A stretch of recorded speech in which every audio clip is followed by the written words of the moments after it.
En este caso, los expositores vamos a ser mi compañera Perla Guadalupe y yo.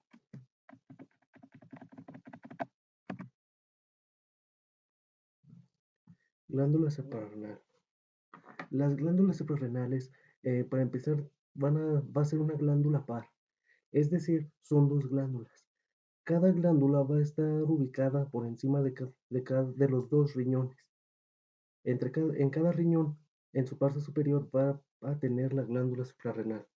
Estas tienen forma de pirámide aplanada y regularmente en promedio en un adulto, cada glándula suprarrenal tiene de 3 a 5 centímetros de altura, 2 a 3 centímetros de anchura y poco menos de 1 centímetro de espesor.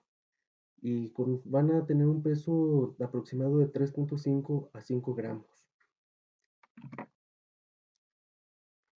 Ahora sí, viene lo importante.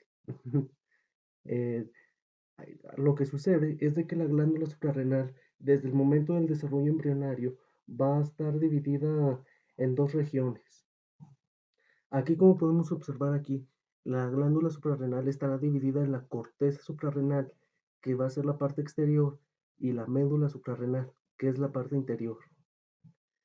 La corteza suprarrenal va a estar dividida en tres zonas o tres secciones extras.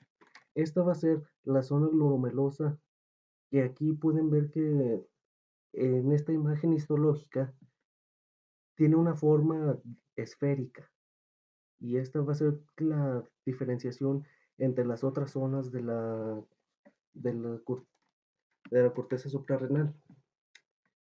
Como pueden ver aquí, la imagen menciona que secreta mineral corticoides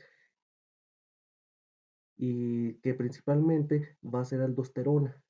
Esto de mineral corticoides va a llevar estas siglas de mineral porque la aldosterona bueno, es decir, la hormona que secreta va a afectar principalmente a los minerales del cuerpo. Posteriormente, tenemos en la corteza suprarrenal la zona fasciculada. Esta zona se encargará de secretar eh, glucocorticoides, gluco porque va a afectar a la glucosa y, y la hormona principal es el cortisol, que es conocida porque es la hormona del estrés. Aquí, como pueden observar nuevamente en esta imagen, son columnas largas y rectas. Esta es esférica y esto se ve como de una manera muy recta, es una columna. Y finalmente vamos a tener la zona reticular que secreta andrógenos. Esto en un momento lo voy a explicar, lo de los andrógenos. Pues ven, es la diferencia entre las tres zonas mediante esta imagen histológica.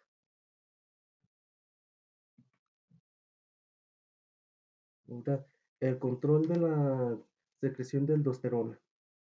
La aldosterona va a estar, pues, digamos, regida o su secreción va a estar controlada por medio de la vía renina-angiotensina-aldosterona. Algunos estímulos como la deficiencia de sodio, una hemorragia o deshidratación. Bien, por esto, aquí hay que aclarar algo de una vez por todas. Como les mencioné, esto es mineral coricoides porque actúa sobre, sobre los minerales. Y aquí, como pueden leer, esta imagen representa que la aldosterona va a actuar frente a los niveles carentes de sodio, potasio y hidrógeno en la sangre. Por eso les mencionaba que actúa sobre los minerales. Pero bueno, continuando con el proceso, la deshidratación va a disminuir el volumen sanguíneo y por lo mismo va a reducir la presión arterial. Posteriormente a esto, la baja presión arterial o presión sanguínea va a estimular las células del riñón y en respuesta, este va a secretar renina, que es una enzima. Después de eso, la renina se va a transformar en angiotensina 1. Esto por parte de la de esto que menciona aquí, angiotensinógeno, va a incrementar se va a convertir, perdón, en angiotensina 1. Después, eh, esta angiotensina 1 va a seguir circulando por la sangre y va a llegar hasta los pulmones principalmente, y aquí surgirá un proceso que va a estar, bueno, va a depender de la ECA. Aquí lo pueden ver en la parte de abajo, nada más que esa parte gris lo tapó. Y la ECA es, se pronuncia como enzima convertidora de angiotensina. Y después esto lo que va a hacer es de que la ECA va a convertir la angiotensina 1 en angiotensina 2. Vamos para acá. Y la angiotensina 2 va a estimular la corteza renal para secretar aldosterona, incremento de la aldosterona. Después, la aldosterona aumenta la absorción de sodio y con ello la secreción de potasio y hidrógeno hacia la orina. Después de esto, gracias a esta secreción, va a aumentar la absorción de agua en los riñones y con esto mismo va a aumentar el volumen sanguíneo. Posteriormente, la presión sanguínea se va a elevar y así por medio de una vasoconstricción de las arteriolas se normalizará la presión sanguínea. Y así es como de este proceso va a depender la secreción de aldosterona. Bueno, ahora siguen los glucocorticoides. Eh, al- bueno, algunos de sus efectos de los glucocorticoides va a ser la degradación de proteínas, es decir, liberación de aminoácidos que pueden utilizarse en la producción del, ¿cómo se llama?, del ATP. También actúa como formación de glucosa por medio de la glucogénesis, lipólisis, que es la degradación de triglicéridos y liberación de ácidos grasos en la sangre, y entre otros, como efectos antiinflamatorios y resistencia al estrés. Pero ahora el control de estas hormonas se dará mediante un sistema de retroalimentación negativa, es decir, un efecto opuesto al estímulo. Bien, algunos estímulos van a generar una disminución de los niveles de glucocorticoides en la sangre. Esto va a generar las, la secreción por parte del hipotálamo de la hormona liberadora del corticotrofina, me parece, que es esta de la, ¿cómo se llama?, CRH. Después, esto va a causar la liberación de la hormona adreno, adrenocortico, hormona adrenocorticótropa, que es que representa, representa las siglas ACTH, hormona adrenocorticótropa. Esta va a estar fluyendo por la sangre hasta la corteza suprarrenal y esto finalmente va a aumentar los niveles de glucocorticoides en la sangre, retornando el proceso hacia la homeostasis, el sistema de retroalimentación negativa.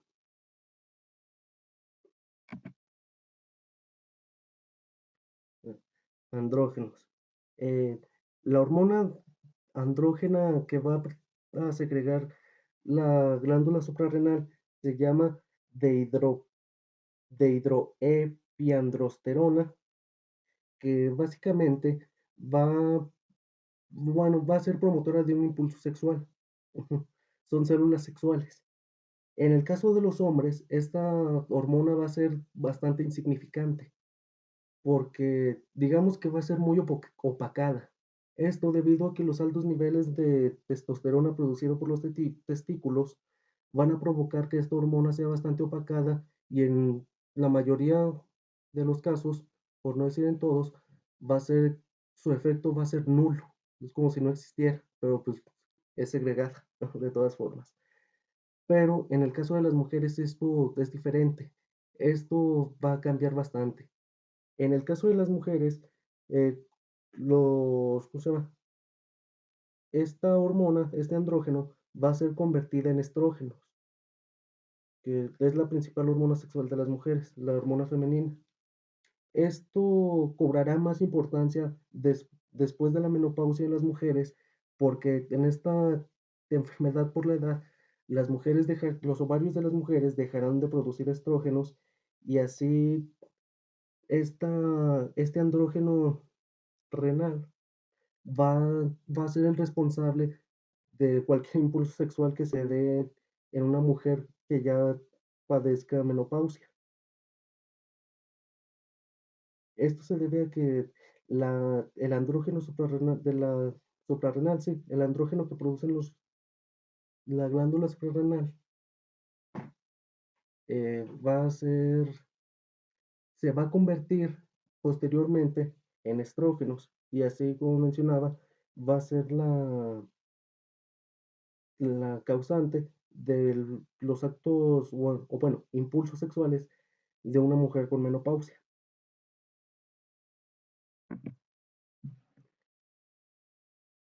Ahora vamos a encontrar lo que es la médula suprarrenal.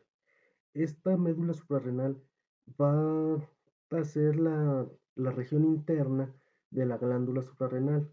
Esta la pueden ver aquí, ven, médula y nos lleva para acá, a la porción más interna. Esta va a ser un ganglio simpático del sistema nervioso autónomo, pero aquí en lugar de liberar un neurotransmisor, estos van a secretar hormonas. Va a actuar como una glándula por- del sistema endocrino. Las principales hormonas que secretan va a ser la adrenalina y noradrenalina. Estas van a estar secretadas en una región, mejor dicho, de una manera desigual, porque la adrenalina va a estar secretada en un 80%, es decir, el 80% de las hormonas producidas va a ser adrenalina y el 20% va a ser noradrenalina. Es decir, adrenalina 80 y noradrenalina 20%. Eh, pues prácticamente quien no conoce la adrenalina.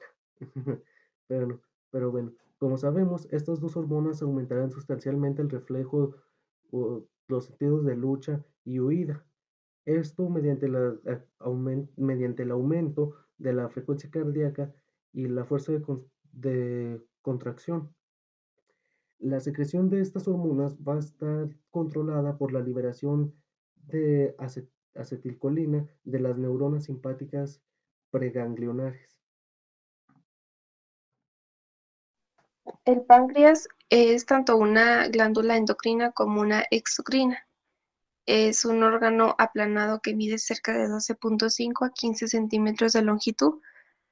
Está ubicado en la curva del duodeno, la primera parte del intestino delgado, y consiste en una cabeza, un cuerpo y una cola.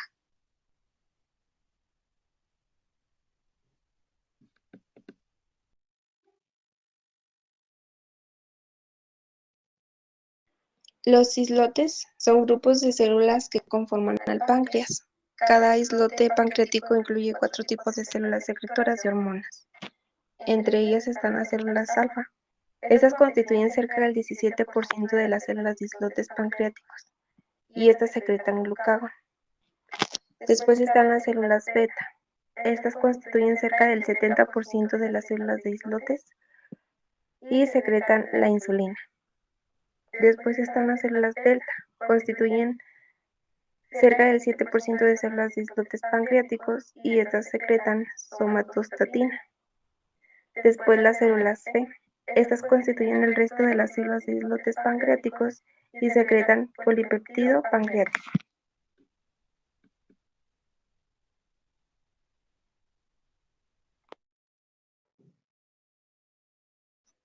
Y bueno, aquí lo que nos explica esta imagen es la regulación de la insulina y la glucosa.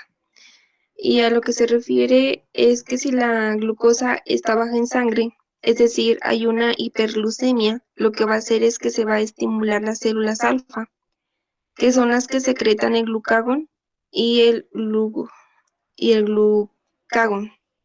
Lo que hace es que haya más azúcar o glucosa en sangre. Entonces, por eso se estimulan estas células. Luego ya se empieza a producir el glucagón y empieza a actuar en las células para convertir el glucógeno, o sea, el almacén de glucosa en glucosa. Hagan de cuenta que el glucagón es como tener muchas glucosas agarraditas de la mano y lo que queremos nosotros es que se suelten y pues prácticamente es lo que hacen. Luego formar glucosa a partir de ácido láctico y ciertos aminoácidos.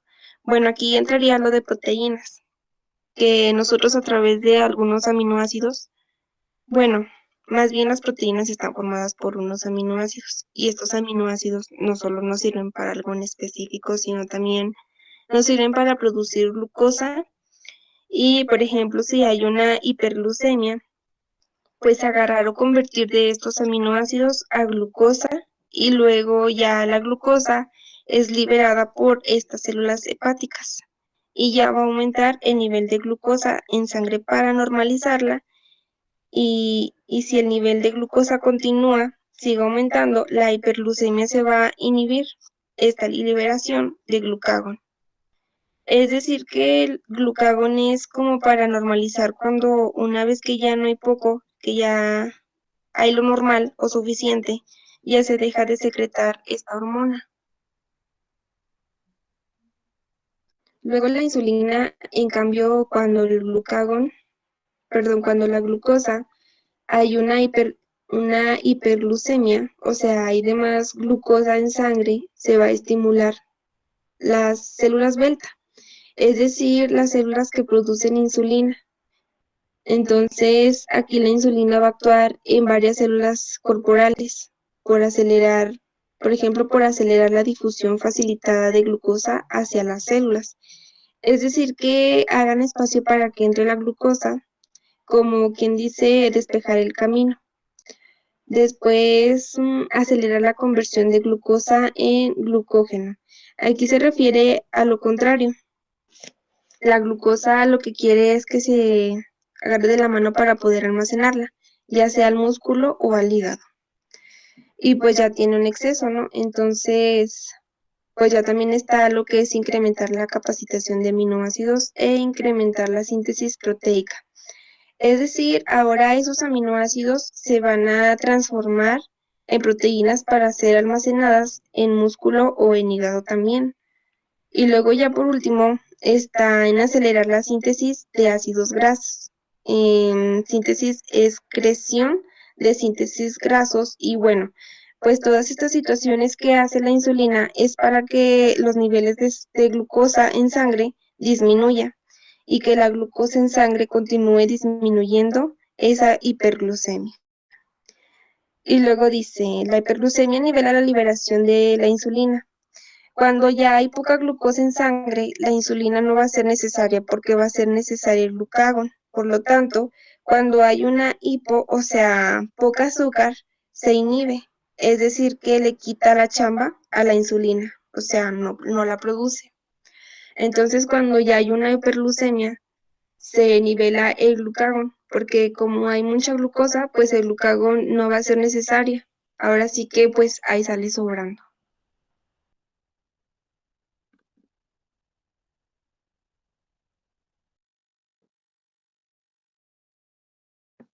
Después las acciones de la insulina y el glucagón en el metabolismo de la glucosa y de las proteínas es la siguiente. En la insulina, el efecto que tiene es que va a aumentar el transporte de glucosa al músculo esquelético y el tejido adiposo, e incrementar la síntesis de glucógeno y disminuir la gluconeogénesis en glucosa. En cambio, en el glucagón, pues va a promover la degradación de glucógeno y aumentar la gluconeogénesis. Después, en la insulina en grasas, va a promover la síntesis hepática de triglicéridos y ácidos grasos.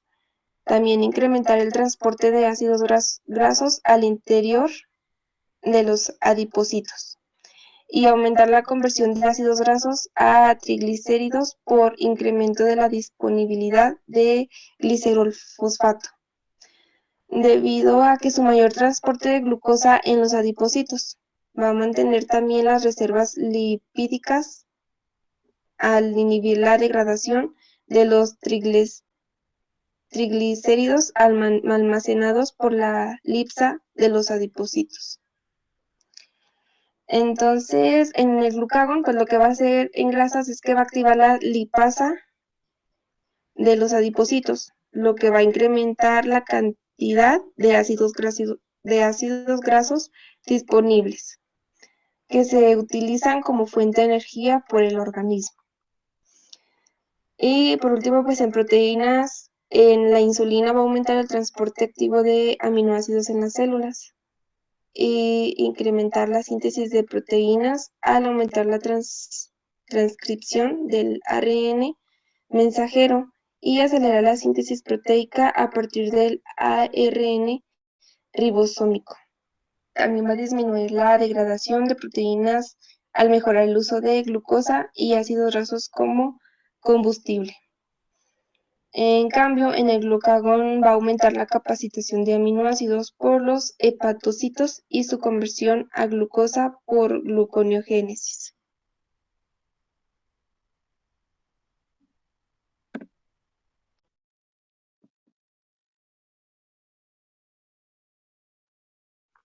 Y bueno, por último, la diabetes se define como el conjunto de alteraciones metabólicas frecuentes que se caracteriza por el desarrollo de la hiperglucemia, es decir, un aumento de glucosa en sangre, lo cual es secundaria a un desequilibrio entre la secreción de la insulina y la respuesta celular a esta.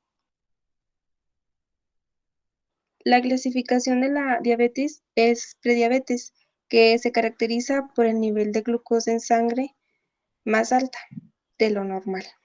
Después la diabetes mellitus tipo 1, este se caracteriza por la destrucción de células beta pancreáticas. Esto es a falta de absoluta de insulina, la elevación de glucosa en sangre y la descomposición de proteínas y grasas corporales.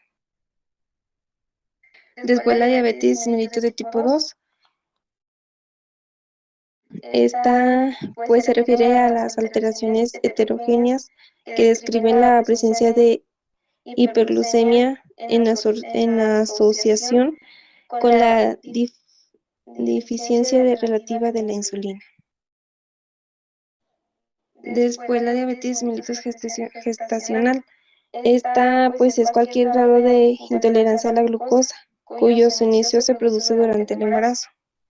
Después, diabetes debido a otras causas. Esta se asocia a otras condiciones y síndromes, como enfermedad pancreática, resección de tejido pancreático y otras enfermedades endocrinas, como acromegalia, síndrome de Cushing o feocromocitoma.